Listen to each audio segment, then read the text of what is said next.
안녕하세요. 대면 멘토 신범철입니다. 오늘 알아볼 기업은 그린케미칼이고요. 그린케미칼에 관련된 이슈는 어떤 것들이 있는지 한번 같이 살펴보도록 하겠습니다. 일단 그린케미칼에 대한 사업 부문을 살펴보게 된다면은 이 품목에 계면활성제가 있다라는 거죠. 그래서 그린케미칼이 세제에 들어가는 계면활성제만 만드느냐라고 할 수 있지만 그게 아니라 EOA, ETA, DMC에 대한 사업도 한다라는 겁니다. ETA 같은 경우는 이제 윤활유에 들어가는 계면활성제고 DMC는 주로 기능성 플라스틱 일종의 폴리카보네이트에 대한 제조 중간 원료로 사용된다라는 거죠. 그래서 DMC를 통해서 만들어진 이 폴리카보네이트 같은 경우는 어디에 많이 쓰이냐면 휴대폰이나 노트북, 컴퓨터, LCD, TV에 많이 쓰인다라는 거죠. 그래서 그린케미칼 같은 경우는 이 LCD와 윤활유 업황에 따라서 실적이 변할 수가 있다라는 겁니다. 근데 최근에 윤활유 같은 경우는 정유 4사가 이 포트폴리오를 다각화를 통해 가지고 윤활유 쪽에도 힘을 싣고 있기 때문에 성장할 여지가 있는 분야다라는 겁니다. 그러면 최근에 정유 4사가 이 윤활유 쪽으로 눈을 돌릴까라고 보게 된다면은 23년도 같은 경우는 유가가 지속적으로 하락을 하게 되면서 이 정제 마진이 굉장히 하락했기 때문에 23년에 대한 영업이익이 엄청난 하락을 했다라는 거죠. 그리고 정유 4사는 이 유가가 지속적으로 불안한 움직임을 보이다 보니까는 이제 이 한계를 타파하기 위해서 이제 윤활유 쪽으로 눈을 돌렸다라는 겁니다. 물론 최근에 이제 유가 같은 경우는 이제 이라크가 오펙 플러스 감산 합의를 준수하기 위해서 향후 몇 달간 원유 수출을 하루에 330만 배럴로 제한한다라고 했었고, 또 최대 산유국인 사우디아라비아 같은 경우는 원유 수출이 12월에 이어서 1월에 들어서도 2개월 연속 감산하면서 이 준유 산유국에 대한 수출 제한과 또 중국 경기 회복 기대감, 그리고 또 최근에 우크라이나가 러시아 정유 시설을 타격함으로써 이 유가가 상승하고 있는 중이기 때문에 최근에는 정제 마진이 조금 늘어났겠지만은 그래도 이 유가가 언제 하락을 할지, 그리고 언제 또 지속적으로 상승할지, 언제 하락을 할지 모르기 때문에 정유 4사가 이 불안한 유가로 인해서 이제 많은 매출과 영업이익을 못 올릴 수 있기 때문에 이제 윤활유와 바이오 연료 쪽으로 눈을 돌리고 있다라는 겁니다. 그래서 이 윤활유를 통해서 이 매출을 올릴 수 있는 그린 케미칼이 수혜를 볼 수 있는 상황이 마련될 수 있다라는 거죠. 그리고 이제 또 다른 이슈를 보게 된다면 이제 LCD에 대한 이슈를 한번 살펴보도록 하겠습니다. 아까 전에 이제 이 그린 케미칼이 하고 있는 DMC 같은 경우는 이 폴리카보네이트 일종의 중간 원료로 사용된다 했었죠. 그리고 이 폴리카보네이트 즉 PC는 이제 LCD TV 패널에 많이 쓰인다라는 겁니다.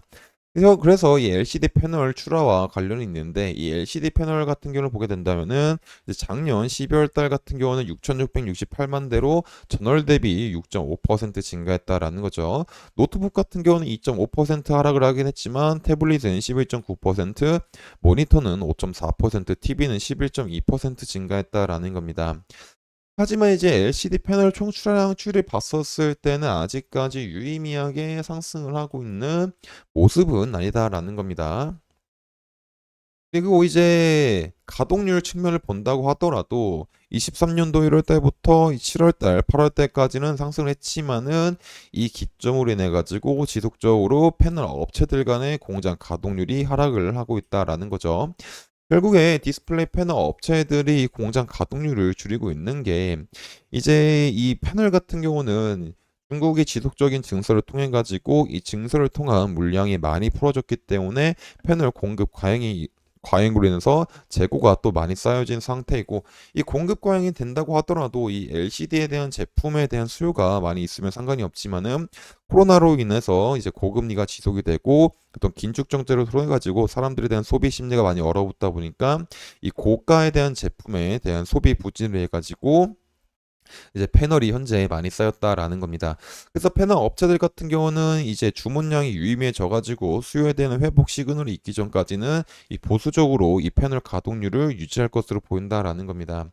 그리고 이제 이 LCD 패널 재고 측면을 본다고 하더라도 23년 10월 달과 11월 달에는 이제 생산량이 출하량보다 많아가지고 12월 달에 재고가 살짝 증가한 모습을 보여주고 있다라는 거죠. 그리고 이제 뭐 1월 달과 2월 달 정도는 어느 정도 하락한 모습을 보여주고 있긴 하지만은 아직은 완벽하게 제품에 대한 소비가 일어나고 있는 상황은 아니기 때문에 이 부분에 대해서는 이제 지켜봐야 된다라는 겁니다. 그래서 이제 이 아직까지 재고에 대한 문제가 이제 해소가 되고 있는 상황은 아니기 때문에 많은 패널 업체들이 현재 가동률을 줄이고 있는 상황이고 또 중국 패널 메이커들에 대한 가동률 조정이 지속적으로 이루어지게 된다면은 24년도 1분기 중에는 LCD 재고가 하락으로 다시 전환될 수 있다라는 겁니다.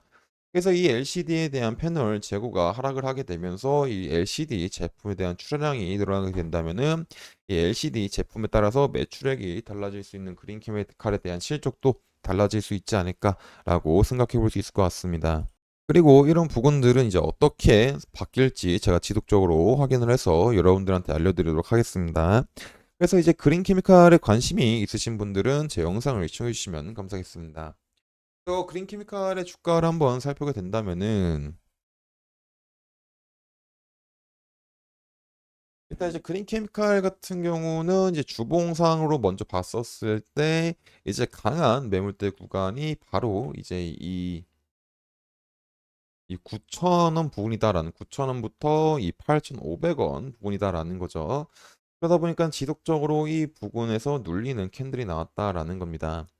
그리고 이제 이 주봉상에서 이제 1차 이제 저항 구간이라고 불릴 수 있었던 이 7,600원 부근을 이제 돌파한 캔들이 나왔지만은 2차 저항 구간인 이 8,500원 부근은 뚫지 못하고 있는 상황이다라는 겁니다.